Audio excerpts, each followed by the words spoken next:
just like anything else, spending time with Star Trek is about being entertained. But I think Gene Roddenberry had made something pretty amazing with the way he did, Star Trek. And that was to give us a vision of a future, a better future, that humanity can strive to, become a part of.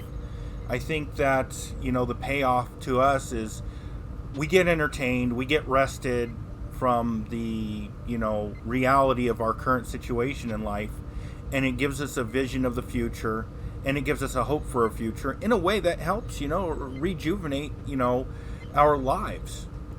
The Star Trek series I watched the most was The Next Generation, and for me, The Next Generation was the very epitome of a future that we were seeking as a people, as a humanity, as a species.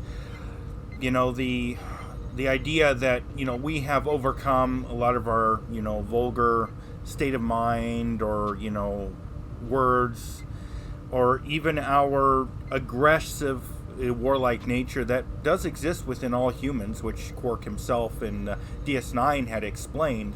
But I think Star Trek The Next Generation, for me, showed that we were far more intellectual. We thought through problems more than shot through problems. And yes, there were some battles, and there are enemies of such that that you can't get through with words alone. And unfortunately, the use of force is necessary. But that was a rare thing, and always a last resort. So for me, I think Star Trek was the one show I watched the most because it showed just how further along and more evolved we were, in that timeline. Well, regarding Chris Pine in another Star Trek movie, as an actor, I think he did a great job as James T. Kirk. I think he definitely had, the mannerisms of that character, and I think he did, a great job with it. The truth is Chris Pine's tied to a type of Star Trek that's full of way too much action and not enough intellectual, thought processes, So honestly, be honest with you, I would rather have another TNG, because TNG still fits that future that, that we're seeking.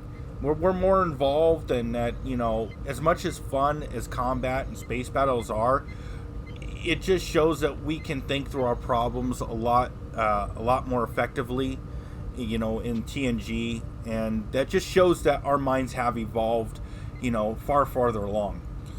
Well, as a martial artist, I've watched a lot of the, Star Trek combat techniques, and I think, Gene Roddenberry has studied some of the martial arts. He probably didn't personally study them, but he's probably watched them from afar and understood how the techniques work. And I thought was pretty amazing about Star Trek is it put some pretty important points to the techniques used. For instance, when you punch somebody, it's usually not necessarily in the face. If you did it, because that's a hard spot, and people hurt their hands or their fists, so what they do, palm strikes upward or at the face, whatnot, because you're unlikely to harm your hand when you strike, which even Sensei Leahy at the Bushidokan will tell you the same thing. If you really want to learn some basic understanding of striking and martial arts, you should watch Star Trek. And they do the two-handed slams with the fists and everything, so they clamp their hands together and they'll hit somebody in the back, which adds a little bit more power to the technique. So I could see what they're doing, and I gotta admit, some of the martial techniques are pretty interesting. I think they should use a little bit more jujitsu, but other than that, I think Star Trek's martial arts were pretty awesome, and I do critique them from time to time. And so, as a fan, I do enjoy some of the martial arts techniques that they do. The only one I didn't like was in TNG. They called it, I can't remember what, it was Riker and Riker's father. They were doing, is it Yambo Jutsu or something, which made absolutely no sense. And yet it was a sport. So honestly, it's just, yeah, I can understand blind martial arts, but that just doesn't work because they call it was the highest and most evolved form of martial arts. I couldn't see it personally because, most people aren't going to be blind. They're not going to put on a blinder to fight. And they're not going to, basic weapons aren't mechanical, They're not going to have a light at the end that helps you get an idea of where your opponent's at. I just didn't see the value in that type of martial art. That was the only thing I really didn't like, really, in TNG, was that whole thing. It was kind of off to me. It didn't really fit within the realm of what martial arts really is.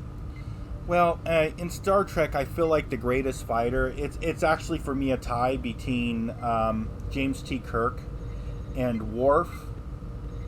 I think their fighting styles were more realistic in terms of the way they fought. Like, Worf did a lot of elbows and palm strikes to the head. A lot of his style of movement definitely fit a lot better. He crouched a bit to gain more ground and stepping into his opponent. James T. Kirk did something very similar, but I think what he did is, as soon as he took an opening, he would hit as hard as he could, at the right moment, with either like a double-handed, hammer strike, or, a palm to the face. So, I've seen that a lot with James T. Kirk. And the elbows. He used a lot of elbows, too, just like Worf did. Those two seem to have, in my personal opinion, a similar way of fighting. So I think between the two, I think it's a tie between James T. Kirk and Worf. Honestly, believe it or not, my favorite fight was Worf against Gowron in Deep Space Nine, because Worf was forced to dethrone Gowron. He had to, okay, and so he stepped up as a man of honor and fought Gowron to the very end. There was a lot of honor in the way he approached the situation and warned Gowron and told him, you have to step down. But in the ways of the Klingon, either you step down or you fight. If you make a challenge, be prepared to fight.